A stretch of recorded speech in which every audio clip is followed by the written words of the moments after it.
एक बार जब राजा विक्रमादित्य शिकार खेलकर भूख प्यास से व्याकुल घर आए तो महल के आंगन की व्यवस्था देखकर विचलित हो उठे। किसी बच्चे ने मल त्याग किया हुआ है तो किसी का नाक बह रहा है। ये सब देख वो अपनी भाभी से बोले, क्या आप में थोड़ा सा भी सलीका नहीं है? ये महल का आंगन कम और पशुओं का बाड़ा ज्यादा दिख रहा है। किसी बच्चे ने मल त्याग किया हुआ है तो किसी का नाक बह रहा है। कोई ये सब देख के कैसे भोजन ग्रहण करेगा? तब उसकी भाभी उसे ताना देते हुए बोली, देखूंगी तुमको भी। तुम कौन सी सर्वगुण संपन्न रानी अबोल्दे को ब्याह कर लाओगे? भाभी के बोल विक्रमादित्य के हृदय में तीर की तरह लगे। वो तैश में आते हुए अपनी भाभी को बोले, अब तो रानी अबोल्दे को ही ब्याह कर यहाँ लाऊंगा। इतना कह विक्रमादित्य बिना भोजन ग्रहण किए हुए ही वापस मुड़ गया और चल पड़ा रानी अबोल्दे के राज्य की तरफ। विक्रमादित्य रानी अबोल्दे की इस बात से भली भांति परिचित थे कि रानी अबोल्दे अप्सराओं से भी सुंदर, विदुषी और सर्वगुण संपन्न स्त्री हैं। बड़े से बड़े राजा महाराजा, चक्रवर्ती सम्राट तक उससे विवाह करना चाहते थे, किंतु रानी अबोल्दे की शर्त थी कि जो कोई भी उसकी चुप्पी को तोड़कर रात के 4 पहरों में उसको 4 बार बुलवा देगा, वो उसी के साथ विवाह करेगी। जो भी राजा या राजकुमार ऐसा करने में असमर्थ होता,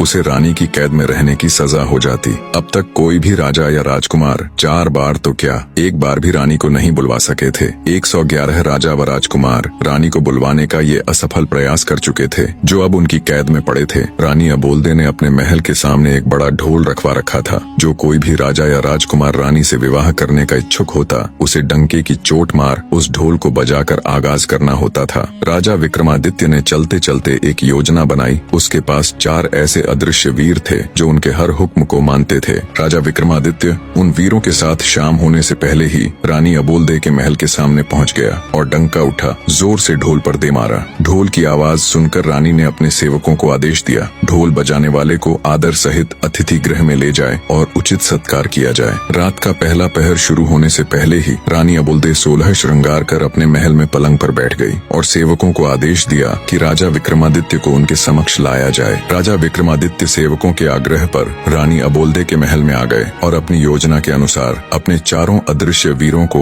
उनके अति सूक्ष्म रूप में अलग अलग स्थानों पर बैठा दिया। एक को रानी के पलंग के पास, दूसरे को रानी के मटके के पास, तीसरे को रानी की खिड़की के पास और चौथे को रानी के हार के पास बैठा दिया। और वो खुद भी रानी के समक्ष एक काठ की कुर्सी पर बैठ गए। उन्होंने रानी से बातचीत करने का प्रयास किया, पर रानी अबोल्दे ने कोई जवाब नहीं दिया। वो तो उनके सामने ऐसे बैठ गई जैसे कोई पत्थर की मूर्त हो। तब राजा विक्रमादित्य ने रानी के पलंग की तरफ देखते हुए कहा, अरे भाई रानी के पलंग, रानी तो बोलेगी नहीं, अब तू ही कह कुछ बात जिससे कटे रात। राजा की बात सुन रानी के पलंग पर बैठा उसका वीर बोला, महाराज मेरे में इतना दिमाग कहाँ कि आपको कुछ कह सुनाऊं? हाँ, अगर आप कुछ सुनाएंगे तो हुंकारा जरूर भर दूंगा। राजा विक्रमादित्य बोले, ठीक है तो फिर सुनो, बने रहे।